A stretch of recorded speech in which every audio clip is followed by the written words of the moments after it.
Your human mind is faulty. It was designed for the wild, for nature, for small groups, not for a modern environment with social media and 8 billion humans all having their own opinions, conceptions, biases, agendas, incentives, disincentives. So I write a newsletter, the Better Human newsletter. And I say, I guess you could say controversial things from time to time. I challenge authority. I challenge almost everything the mainstream narrative is, mainstream media, what most people accept just blindly because they haven't really thought about it because everybody else accepts it. I challenge all that. I challenge every ounce of authority there is. That's just my thing. I believe we need more humans doing that. Really, if you actually understand how good ideas are formed, they're challenged, they're stress tested, that's what's so bizarre with this idea of trust the science, because science is not conclusive. There are very few things in quote unquote science that have been proven true. You have to be able to falsify them. And almost all modern research, especially with large swaths of humans or things like the climate, cannot be put into a laboratory, cannot be controlled for all variables, and then produce a single specific outcome. You cannot do it. It's quite literally impossible, which is why you get research that suggests correlations and maybes and what ifs.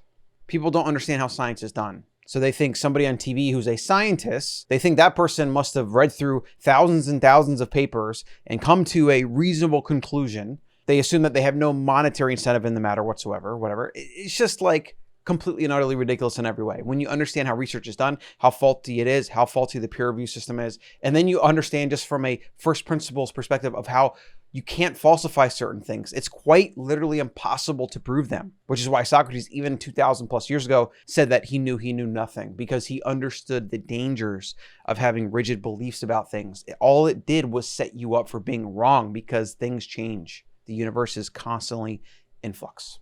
So I get these toxic replies to newsletters sometimes because people, what they need to do when you create cognitive dissonance in their mind, they need to attack you. They need to say their piece so then they can feel better about themselves. They can get one over on you and disprove you, attack you in some way so that the dissonance you created can be dissipated, so that they don't have to think about it, so they don't have to change their mind or deal with this inconvenient bit of information. I sometimes reply, but the first thing that comes to my mind every single time when I hear this is I think about the person and their anger and how the irony of this is the fact that they're replying to me and they're angry. I did them a favor. They should be pulling on that thread. Why is this thing upsetting them? What thing do they not understand, or had they not delved into enough? Because if you've really done your research on an idea, then somebody saying something that is contrary to that idea should not bother you in the least. In fact, you should nod your head because you've already done your research and you understand where they're coming from. Most people usually have a point. They just don't have all the points. It's maybe a misguided point or a not fully vetted out point. So if you've done your research, you understand where they're coming from, it doesn't bother you at all. But when it does bother you, and here's the point, when it does bother you, that's a sign you haven't done the work. That's a sign that maybe there's some truth there that you haven't actually uncovered. Of course, people don't want to do effort. They want to believe what they want to believe. There's things like crony beliefs where beliefs benefit them in some way, monetarily, relationship-wise, etc. And very few people out there are truly independent critical thinkers and are willing to challenge authority and to challenge their upbringing, to challenge themselves, to challenge what they think they know. So I guess the one call to action is that if somebody says something that bothers you, understand why. You should be able to argue the opposite point of everything you believe better than the person that might actually believe that thing. You don't have to believe it, but you should be able to argue it better. You should be able to play devil's advocate to every single idea you have.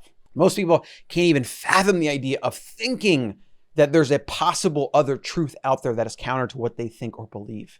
Even to broach that in their mind creates pain, creates that dissonance. So here are a couple mental mistakes I see often with people. Ad hominem. This is a very common in politics and whatever. It makes me think of monkeys flinging shit. It's like you get two guys on a podium, they're both trying to become the president of the United States, and they throw shit at each other, attacking each other, and they spend very little time on the topics at hand. It's kind of ridiculous. But ad hominem is when you attack the person and not the idea. Right? It's kind of a sleight of hand because the conversation very quickly returns to we're talking about each person and then this person's defending that and whatever. And it's about the person and not about the idea. The question itself might have been abortion or gun rights or this or that. And then they'll start talking about tax contributions and this and conflicts of interest. And this person said that one time or whatever. It's completely and utterly ridiculous, but it happens all the time. Another one you see, which is one of the core foundational biases that almost all of them are built on top of, is confirmation bias. We see what we want to see. We don't see what we don't want to see. And then when we really want to believe something, we'll find every bit of information to support that belief. And when we really don't want to believe something, we will ignore every bit of information that comes our way that might support that. Recency bias it's a tricky one because it relates to your memory. Now, there's been tons of studies that show the faultiness of the human memory. There's people that have been thrown in jail for years because of a faulty eyewitness account.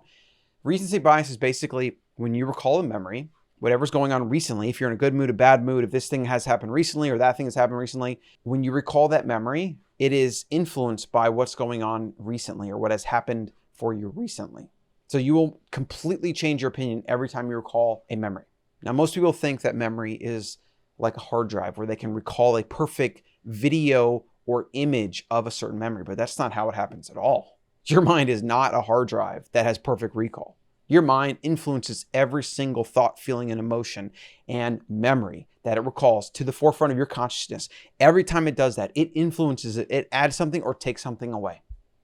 This is another reason why Socrates said, I know that I know nothing. Because even your memory, even maybe something that happened 10 minutes ago and you were angry, you might not even remember what you said. You might be convinced you said this thing or that thing, but eyewitness said you said this. And maybe they're a little bit more to be trusted because they're not really emotional, whereas you were emotional. But maybe you're both wrong. Who knows? It's impossible to know. So the only thing you should know is that you know actually nothing. You can't know. We need more uncertainty in a world that tries to pretend everything is certain, that tries to pretend everything is settled, but it's not. It's so far from that, it's not even funny. Now, there are many, many more biases. I mean, I think there's like over 100 that have been firmly established, but there's probably even more than that. Let's simplify this though. You want to arm yourself with this simple heuristic, and you can use this in your everyday life. 1, remind yourself that you're probably wrong. Even if you're only partly wrong, that means you're not completely right. It's kind of hard to think about because the human mind is all or nothing, black or white, safe, unsafe, good, bad. We want these binary things, but in the crazy, chaotic world, it's a spectrum. It's like the golden mean Aristotle observed in nature. Most things find equilibrium somewhere in the middle. You could say that grayness. There are very few things that are defined by absolute binaries.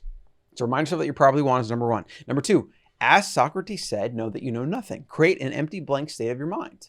Keep it completely unattached to ideas. Have certainty as the defining property of your mind rather than certainty.